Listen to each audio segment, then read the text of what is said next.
Overreactions? We don't overreact as Bears fans, do we? Nah, never. Go to Bears Twitter. You guys will see what I'm talking about every single freaking day. We don't do that. Let's not do that here, right? All right, overreaction time. 53-man roster projection after preseason week 1. That's always what we like to do on this channel. We do it with the draft. We do it with mock drafts. We do it with everything. So we're going to get right into it. We're going to do some overreaction, change our 53-man projections after week 1. We'll do it after week 2 and after week 3 until we finally get to 53-man roster cut down. Let's do this thing. Bear down, sports making Chicago proud.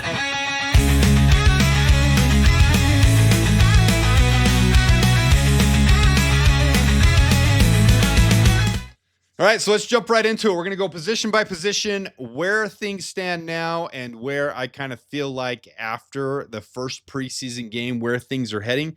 So here's our backfield, quarterbacks and running back. You got Caleb, Tyson Bagent, Case Keenum, Austin Reed. Running backs, we've added Britton Brown. We haven't had a chance to see him yet, so it's going to be interesting to see how that develops. But Ian Wheeler really stepped up, so I really like what I saw there. And then Kyle Monangai with his, I wish I should incorporate some video into this, but I don't want to get copyrighted. But Ian Wheeler, Kyle Monangai, especially with his moves, breaking tackles, that 10-yard run, the ability he had out of the backfield, I was very impressed with him. I'm not going to change a single thing from my first projection. So here's my new updated projection. I do think Caleb, Tyson Bagent, Case Keenum all make the 53-man roster. DeAndre Swift still leads the way, but Kyle Monangai is number 2. Roschon Johnson and Ian Wheeler is going to head up number 4 for the running backs, and that does mean Travis Homer, in my opinion, is being cut from the roster. All right, onto the offensive line. Nothing has changed here. We haven't had any changes as we've gone through, getting into minicamp, getting into the preseason. Nobody's changed here. We haven't cut anybody here. Where do I stand with it? We're going to do this.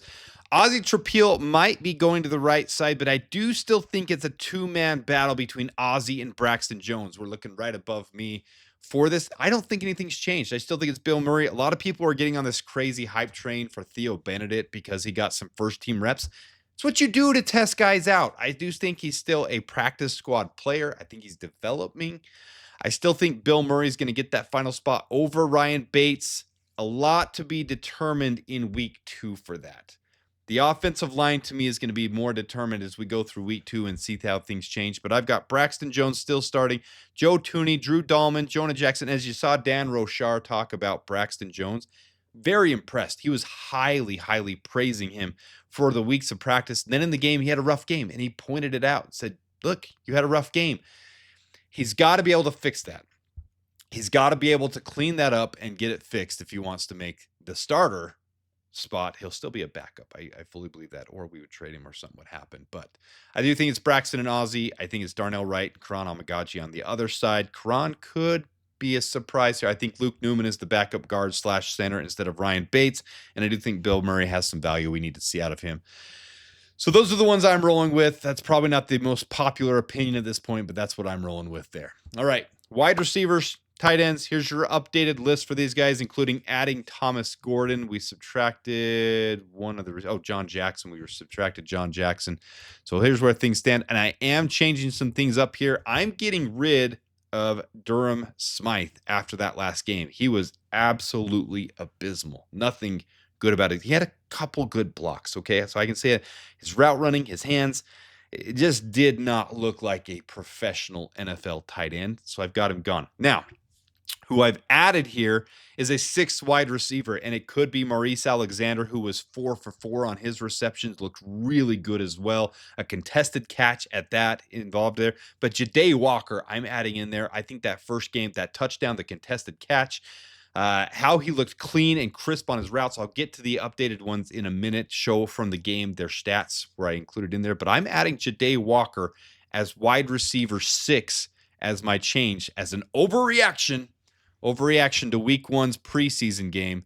He's the new addition here. We're dropping Durham Smythe out. I'm keeping Joel Wilson in. Hate it if you want to. Just let this thing play out. I think it's working that way. So only really one change on the offensive side of the ball. Let's roll to the defensive side of the ball. So the defensive line, we know we've added Tano Passignon. Guys, I'm not going to get his name right. You guys can keep putting it in the comments if you want to. Tell me how to pronounce it. I'm not there. But Man, oh man, Austin Booker. Is he going to compete with Dio Odengbo for the starting spot? I think 1 week is a little premature to say that, but guys, his advanced metrics, his pass rush win rate, his PRP, 23 and 25%. That's insane level stuff. Like even for preseason, that's insane level stuff. So I do think Austin Booker is going to be competing for that starting job now. I think Dio could be in jeopardy of being the backup or being shifted over, or something could happen there. But it's really going to come down to these backup guys and who I see there. So with last week's game, I've got Jamry Chroma squeaking his way back in. Before I had Daniel Hardy there as the final defensive lineman, I've got Jamry Chroma working his way back in. He looks like a guy that is truly developing. If you guys don't remember last year, I had a full video on Jamry where I was super excited about him coming from James Madison, his ability. And last year he just didn't look the part. And then he was put on the practice squad, did a decent job. He stuck around. He looks like a bear. I think this last game really showed that he took this offseason seriously. I'm eager to see what he's going to do against the Bills now. I want to see that one. So there's my big change there. Instead of Daniel Hardy, I've got Jamry Chroma there. All right. For the linebackers, nickelbacks, we saw in the game, Jeremiah Walker actually played more than anybody else. Well, Josh Blackwell got the majority of the reps. I think 37, don't hold me to this, 37, 38 snaps in the slot as the nickel. So Josh Blackwell was the main one. Ruben Hippolyte shifted over for a couple of those. A couple other linebackers shifted over for a couple of those in the slot. But Jeremiah Walker was the other one that got a couple snaps. So I've officially moved him into my depth chart as number 3 on the nickelback position. Because remember before it was Kyler Gordon, Josh Blackwell, Jeremiah Walker. Kyler Gordon, good to start the season. It's good to be. He's obviously the lockdown there. Josh Blackwell to me one of the best backup nickels. But Jeremiah Walker getting a couple reps there. From the game, I really expected my depth chart to look like this. Ruben Hippolyte, Swayze Bozeman, Power Eccles as those backup guys. You got Tremaine Edmonds, TJ Edwards, then Noah Sewell, Eamon Ogbomamiga, Ruben Hippolyte, Swayze Bozeman. And Power Eccles really was number 8 linebacker to me. But after this last game, I've got Power Eccles. Let me move me up. Power Eccles taking that 6th spot from Swayze Bozeman. So I've got him taking the final spot on the linebacker chart, and I do think we keep 6 linebackers. So you got Kyler Gordon, Josh Blackwell as your 1-2 nickelbacks. I've got Tremaine Edmonds, TJ Edwards, Ruben Hippolyte still making it, Noah Sewell especially making it. Now, he's got a lot of work to do. One really good play, and the run defense really good the whole game. I think he had the 3rd best run defensive grade of the whole team, but his coverage grade still really sloppy. One of the worst on the team for Noah Sewell. So mixed bag there. I need to see more out of him this offseason, but Power Eccles both in coverage and hitting the holes. He was in the right position on every play. A good solid tackle there as well for him. I was really impressed with Power Eccles, so I'm moving him up to making the 53-man roster as our linebacker 6. All right, cornerbacks and safeties, last bite. We're going to cruise through this thing. Cornerbacks have been trimmed down. We're down to 7 cornerbacks. And you know what? Trey Flowers really showed up big time. The Bears have now shifted. All right, we're good with Jalen Johnson, Terrell Smith, Tyreek Stevenson. These guys fighting it out. Nashawn Wright, a lot of good. Trey Flowers this last game, really good. Zay Frazier now. Is he going to come along as a rookie? We'll see what happens.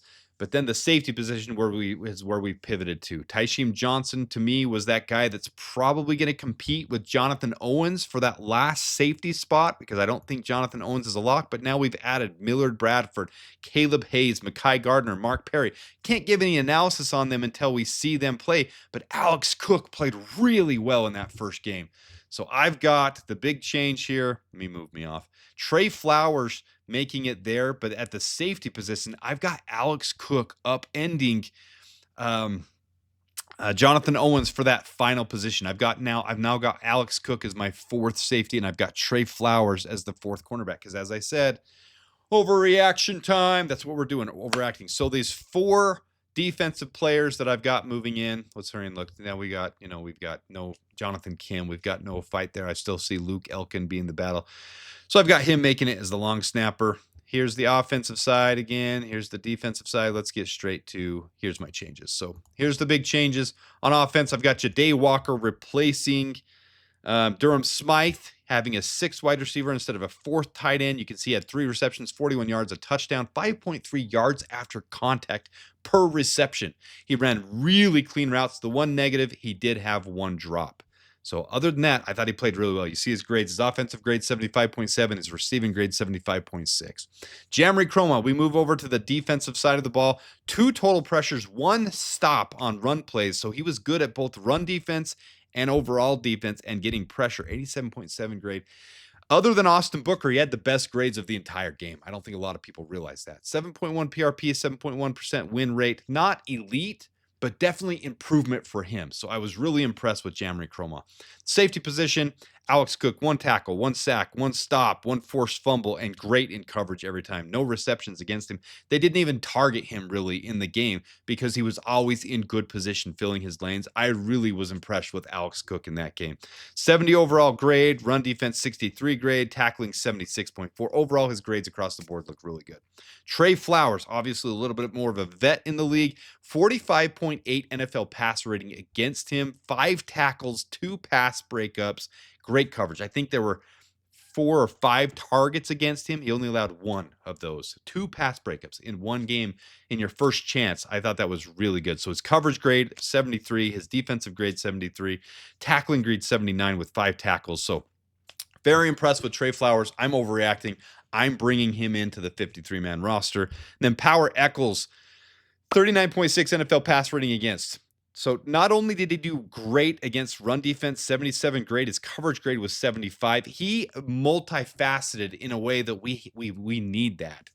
Can he still do it on special teams? I think so. So I like Power Echols, 39.6 NFL pass rating against, 1 tackle, always in the right spot if you were watching the game. So that's my overreaction. 53-man roster. That's where we stand. Let me know what you guys think.